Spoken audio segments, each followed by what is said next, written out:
راح اسوي معاكم كريم بروليه تشيز كيك. راح احتاج الى قالب 8 انش. انا عندي قالب ينفتح، بس عشان اللي ما عندهم حطيت ورق قصدير، وراح احط ورق زبده.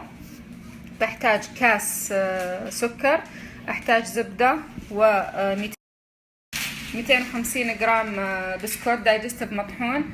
احتاج اي نوع جبنه كريمي، هذا او فيلادلفيا. احتاج بيضتين وصفار بيضه.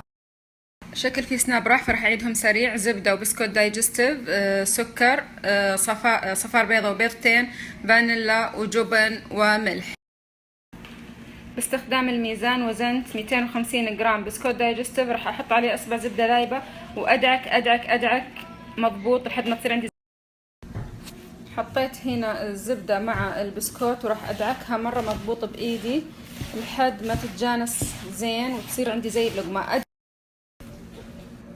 هنا طبعا شوفوا دعكته مره مضبوط. شوفوا لما اخذ واحده واسويها لقمه تكون مره متماسكه. هنا حطيت البسكوت في الصينيه. راح نبدا الان نبلش نعمل التشيز كيك. طبعا هو تشيز كيك كريم بروليه بار، يعني اصابع.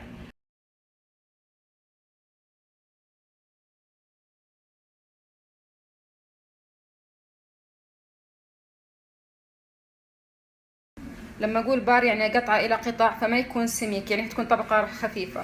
طبعا حطيت هنا تقريبا 400 جرام جبن. راح احط فوقها الان كاس السكر. اغير الان الاداء الى هذه الاداة.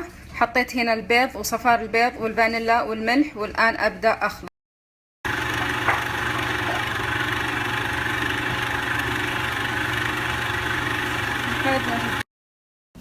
هذا المزيج حقي صار جاهز الان. هذا قوامه. راح اصبه على البسكوت وادخله الفرن لحد ما يستوي تقريبا نص.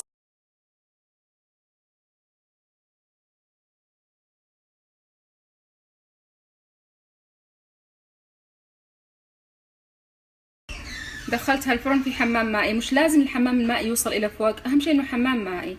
راح ادخل الفرن تقريبا نص ساعة على حرارة 300 فهرنهايت.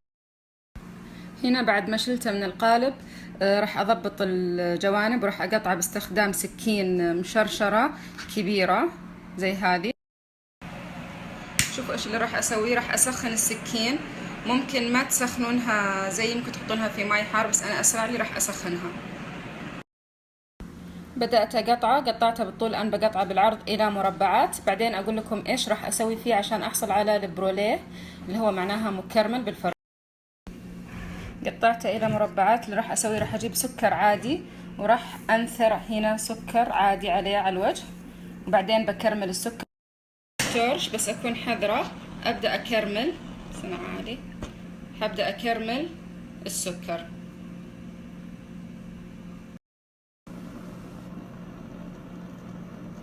شايفين كيف قاعد يتكرمل السكر معاي؟